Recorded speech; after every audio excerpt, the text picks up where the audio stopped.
এখন ইঞ্জিনিয়ার মুফতি হয়ে গেছে, এখন ডাক্তার মুফতি হয়ে গেছে। হুজুররা কিচ্ছু বুঝে না, সব আপনি বুঝেন। আমরা অবাক হই না, কারণ শয়তান শরীয়তের ব্যাখ্যা দিছে নবীর সামনে, শয়তানের দোসররা শরীয়তের ব্যাখ্যা নবীর ওয়ারিসদের সামনে দিবে। এটা অবাক হওয়ার কোনো কথা না। সিস্টেম নতুন না পুরান? সিস্টেম পুরানটাই, খালি পোটলা পাল্টায়। কি পাল্টায়? সময় আর আলেঙ্গ কাজ হইলো পোটলাটা ছিঁড়া ভিতরের জিনিস দেখা দাও, ভাই জিনিস কিন্তু আগের দেয়।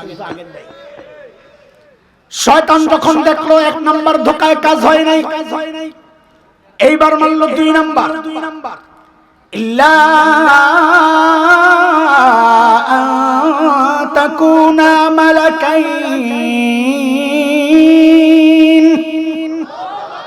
ফল কেন খান না হুজুর? বাবা বলেন আল্লাহ নিষেধ করেছেন। শয়তান বোঝায় আহারে ব্যাকল হুজুর, আল্লাহর কথা তো আপনারা